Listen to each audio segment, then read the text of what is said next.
Oh, you princes of Maine, you kings of New England.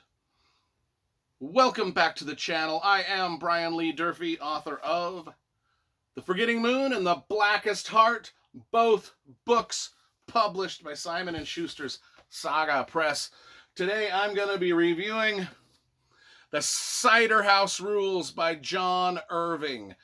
Book came out in 1995. This is, the first edition hardcover. I've also got a trade paperback version here.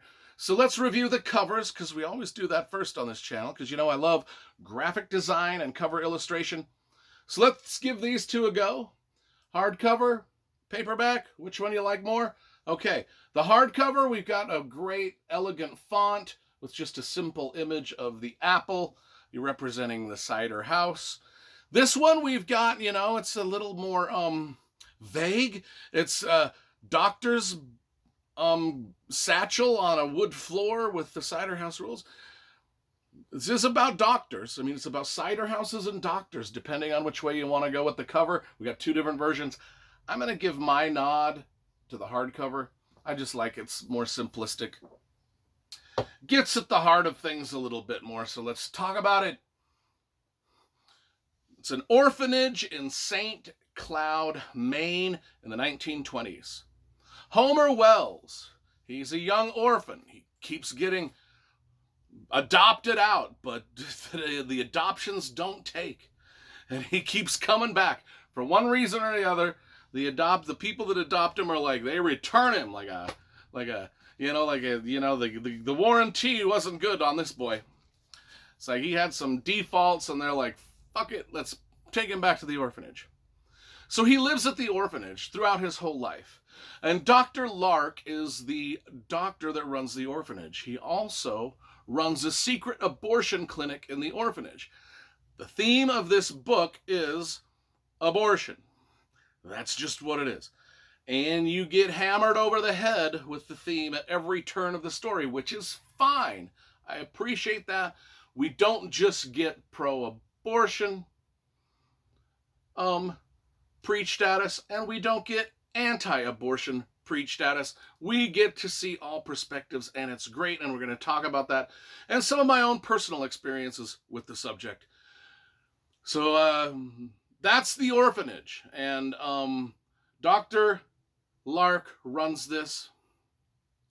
We get a gruesome, just from the jump in this book, the gruesome realities of how old-time abortions were performed are just thrust in our face right from the get-go. Not only that, but we learn about C-sections, Alzheimer's, a lot of stuff back in the 1920s through 1940s that were medical things we take for granted now. Back in those days, you couldn't really take them for granted. A lot of procedures had to be done in secret, or the doctor would go to prison and most definitely lose his doctor's license if he did any of these things, especially the abortions, because it was illegal up until 1973. Now we have the crux of our story. Homer Wells, who's an orphan, who the only thing that he holds dear to his heart was that his mother, who he does not know, gave him life. She chose to give him life. She chose to give that to him. Dr. Lark is an abortionist, doing illegal abortions at the orphanage. He loves children. That's the thing. He runs that orphanage because he loves children. He wants to see them get adopted out into good families. But at the same time, he also understands that there's a lot of reasons that abortions need to happen. So he gives those people abortions in secret. And he doesn't question why. Doesn't matter to him why the young girl wants an abortion. Incest or rape or just because she wants it. He doesn't care. He understands it's her choice. And he also understands how painful it can be for a lot of these children to live in the orphanage and never get adopted. Some of them living with severe handicaps. All of this. The stuff that's going on with him vastly contradicts the stuff that's going on with Homer. Because Homer is of the opinion of, doesn't matter how dire my situation is, I'm just glad that I was born. I'm just glad that I was not, killed. And so we've got this dichotomy going back and forth and back and forth through this story that takes place over a couple generations. Well, takes place over about 25 years, from the 1920s to the 1940s. And there's a lot of things that happen, a lot of stuff. It's a literary novel, and I love John Irving's stuff because he is the one literary novelist that I like. There's very few. I think it's mostly pretentious dog shit.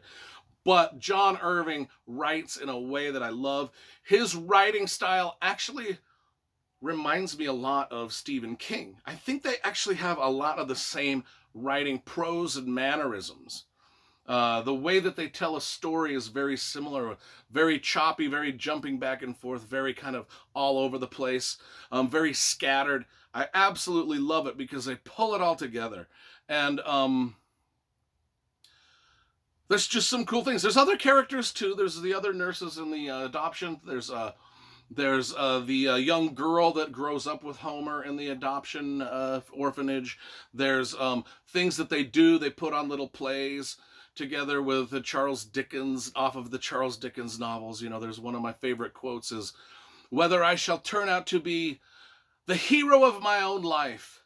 And Homer really lives by that because, like I said, he's an orphan. He thinks that life is a gift, and he wants to be the hero of his own life because, the odds of him even being on the planet are so remote because he understands the vastness of the universe and how many trillions of stars are out there and how our sun and our earth rotates just enough to keep life, and how rare that is in the universe, and just how rare it is that his ancestors were able to live from one generation to the next without getting killed off, and he was able to be born, because if his ancestor back there gets killed off, well, then that's the end of him, because he won't even be born. And then he understands how rare it is for his existence, just his lone existence, and he appreciates it so much. And that is where he butts heads with the doctor that's giving abortions. He really does not agree with this.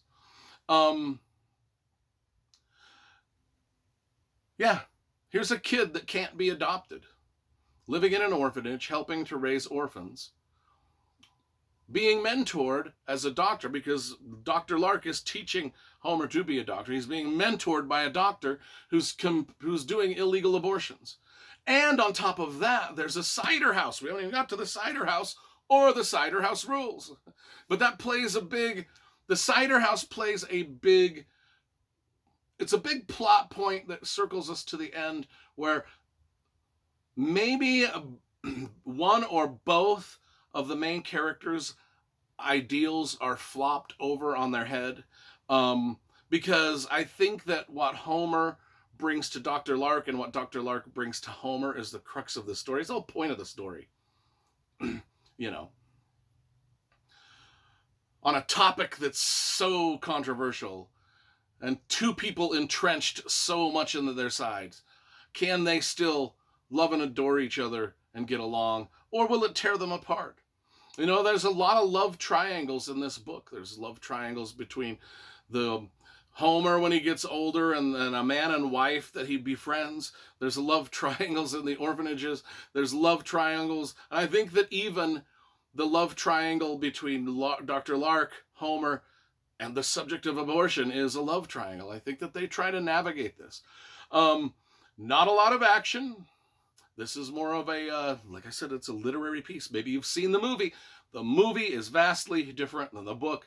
There are a ton of characters in this book that never make an appearance. Actually, main characters in this book that never make an appearance in the movie. So if you've only seen the movie, you're only getting about 30% of the tale. And John Irving admits that because he wrote the screenplay for the movie. And he's like, I had to write it in such a way that it would be interesting to people sitting in a theater for 2.5 hours. And so, very popular book, though. Very well-written book. One of my favorite books. John Irving's one of my favorite writers. It's just great, and I love the subject because I myself, my heritage, I was adopted. I didn't know who my biological parents were for the longest of times, so I can relate to that. Like, I often thought, what were the odds of that could have been? I was born in a time where abortion was illegal. So am I only alive because the law of the land kept me so? I don't know. It's just one of those things where it's something that I've thought about myself. So I was very invested into this story. And if you've come this far in the review, drop a note and let me know that you came this far in the review to hear my own personal opinion of the book, like Woman's Right to Choose. I believe that. I also would hope that most of them would choose to just give their child up for adoption, because that's why I am here. That's why Homer was here. Well, Homer went to an orphanage. Nobody wanted to adopt him. But I also, like Homer, think of life as a massive gift. Whether I shall turn out to be the hero of my own life remains to be seen. But that's what I strive for, because I know, after finally meeting my biological mother not long ago and hearing her story, I know for a fact that I am extremely lucky to be here. And I'll end with that, giving this a 9.5 out of 10.